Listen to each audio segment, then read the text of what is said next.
Welcome everyone, Kotora here, and as you can already see, for today I will be doing a tier list ranking of all the main and supporting characters of the anime Nyanbo. What is Nyanbo, you ask? Yeah, damn right, I know damn well that most people who clicked on this video have not seen a single episode, not even a single second of this anime, but I mean that's okay, right? This show isn't really well known.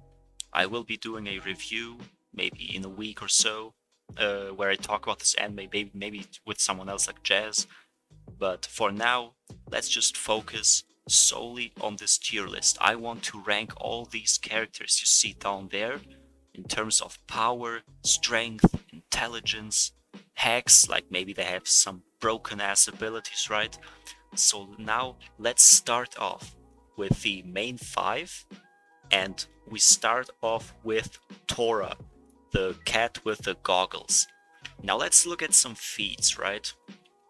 Torah is the cat that really wants to finish the UFO.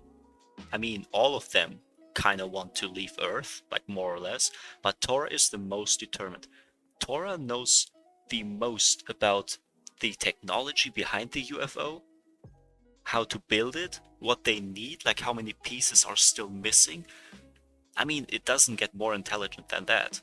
Like, I would I would say that Torah is probably the most intelligent being in this whole series. I mean, we won't count Omega, because Omega is not really a character, it's the UFO itself. But if we're talking about Torah, like only Torah, intelligence is on top. Power-wise and strength-wise though, not really. Like they haven't shown us any huge feats. Like Torah for sure still beats most anime characters, definitely. But intelligence alone will not bring Torah into S tier. Not even A tier, I would say. Torah is a solid B tier, I think. I think Torah is the most well-rounded character. Not too broken, not too weak, and intelligence high as fuck. So this is like the character that has to be in the very middle, right? Now let's go to Kotora.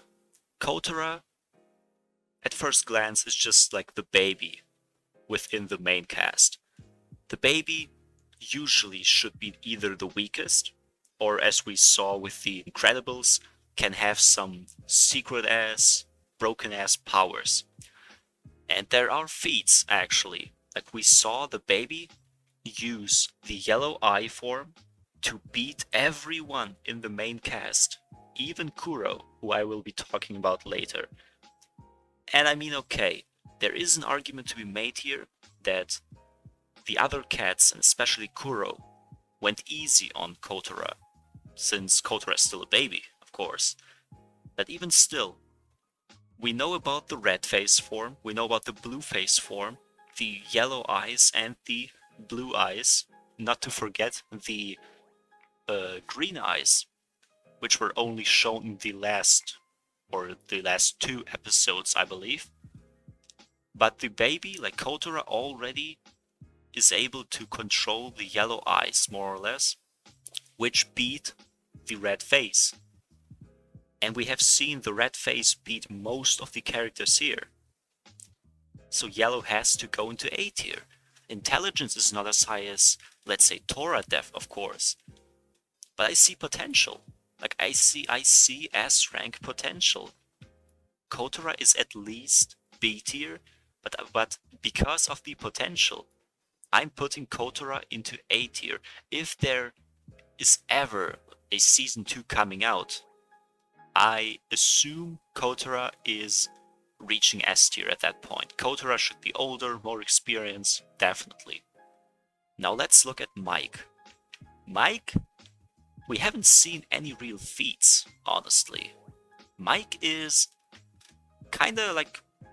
Mike is considered a main character, but among the whole group, like among the main five, Mike is more of a background character. Not really that intelligent. Mike understands stuff about the UFO, but doesn't really care. Mike is the most lazy in the group.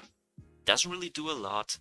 Is just like walking around doing, I don't know what Mike is even doing. No real feats.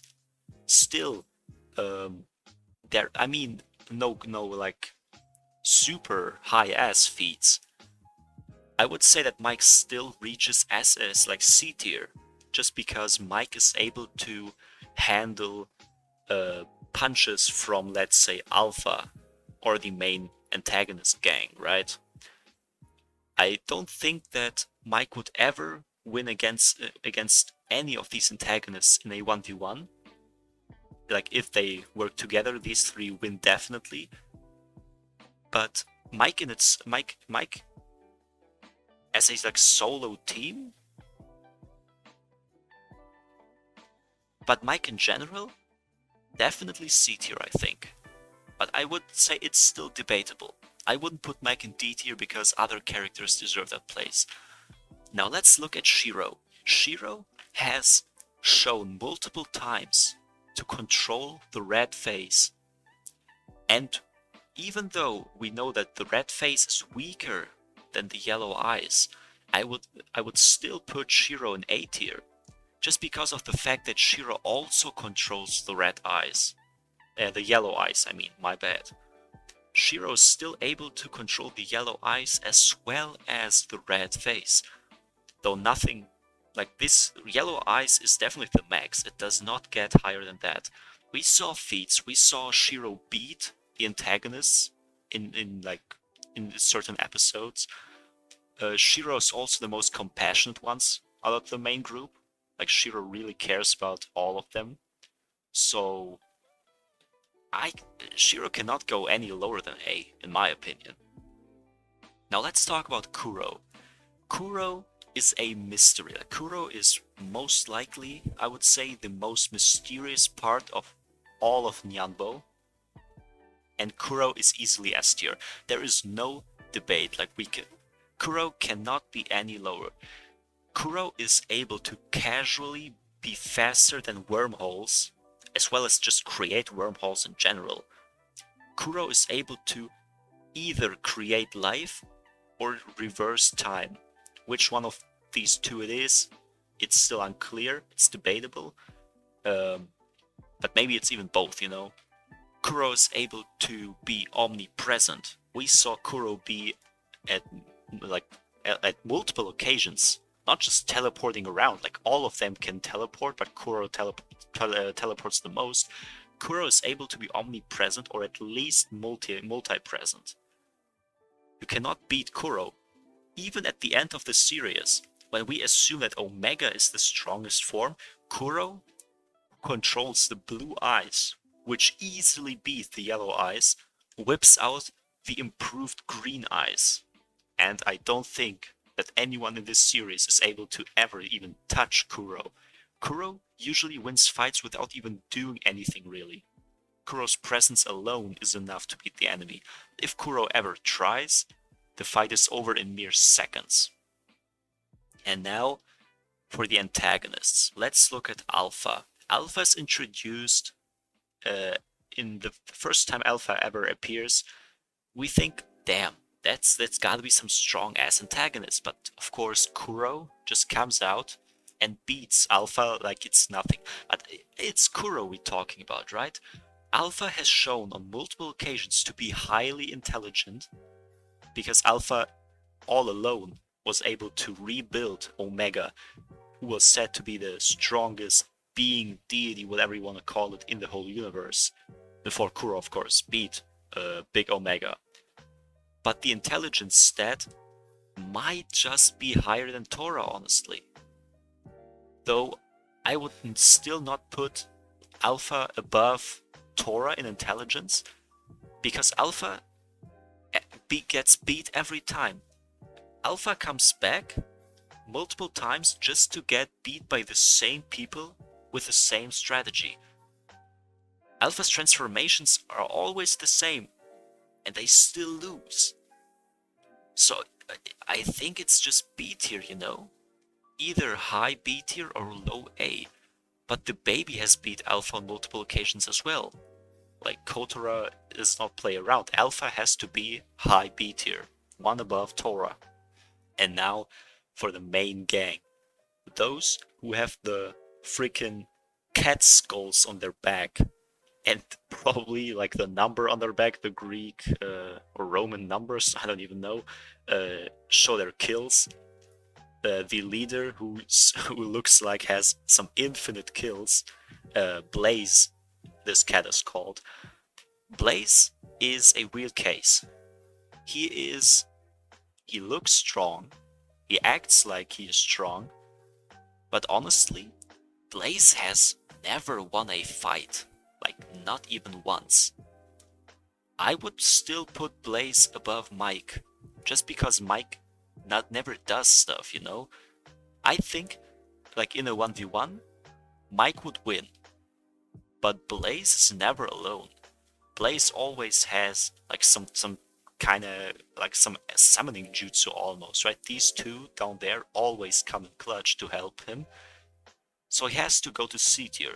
Top of C tier because he doesn't touch B tier in the slightest.